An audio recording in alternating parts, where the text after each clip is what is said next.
Islamic Republic of Iran. एक वक्त था जब ईरान में वेस्टर्न कल्चर अपनी पीक पर था और ईरान में मेजॉरिटी सेकुलर्स की थी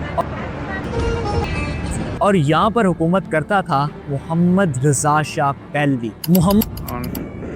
मोहम्मद रजा शाह पहलवी 1941 को इक़्तिदार में आया और उसने इसराइल और अमेरिका के साथ खूब ताल्लुकात कायम किए।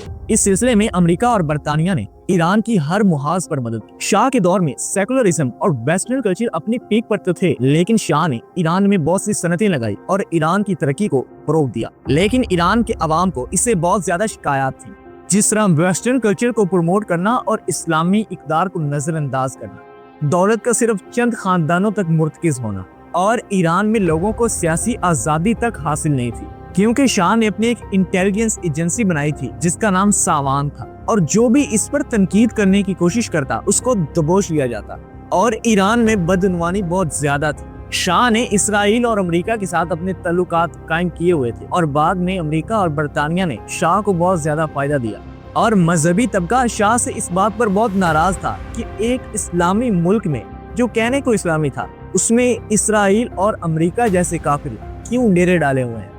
लेकिन यही शिकायत बाद में इनकलाब में तब्दील हो जाती है।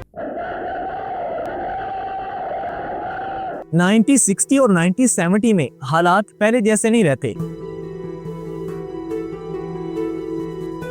इसमें मजहबी तबका शाह पर तनकीद करना शुरू कर देता है और इन लोगों में जो सबसे ज्यादा आवाज बुलंद हुई वो थी आयतुल्लाह खमीनी की। मकतब इस्लाम मकतब तहज़ीब है। It is very close and very soon. Ayatollah Khomeini ने अपनी तकारीर और बयानात में शाह पर खुला मुखला तनकीद करना शुरू कर दी और ईरानियों ने आयतुल्लाह खमीनी का भरपूर साथ दिया और आयतुल्लाह खमीनी की वजह से ईरान में हालात इस हद तक खराब हो जाते हैं कि शाह आयतुल्लाह खमीनी को मुल्क बदर करता है। मुल्क बदर होने के बावजूद आयतुल्लाह खमीनी की तकारीर और बयानात अवाम में मकबूल रहे और अवाम में जोशो जज्बा उसी तरह परवान चढ़ता रहा। फिर आता है साल 1978 में हालात बहुत ज्यादा खराब हो जाते हैं और लोग सड़कों पर निकल आते हैं। सितंबर के महीने में ईरानी गवर्नमेंट इन हालात से तंग आकर अपने ही अवाम पर गोली चला देती है, जिसे आज ब्लैक डे के नाम से याद किया जाता है। इसमें बहुत से लोग मारे जाते हैं और बहुत से जख्मी होते हैं और इसका नतीजा ये निकलता है कि अवाम में गुस्सा पहले से भी ज्यादा हो जाता है और दिसंबर 1978 में पूरा ईरान शाह के खिलाफ हो जाता है और फिर आता है इनकलाब।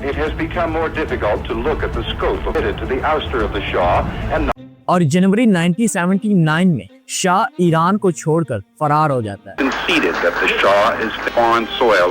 और इसके बाद हालात ठीक होना शुरू हो जाते हैं। फिर 1 फरवरी को आयतुल्लाह खमीनी इराक से ईरान वापस आते हैं।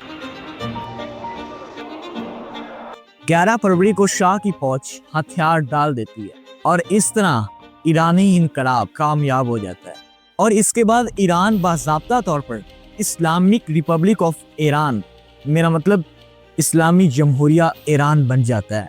दोस्तों, ये था रेवोल्यूशन ऑफ ईरान। अगर वीडियो पसंद आई हो तो वीडियो को लाइक करें और कमेंट बॉक्स में अपनी राय का इजहार लाजमी करें। वस्सलाम या हबीबी।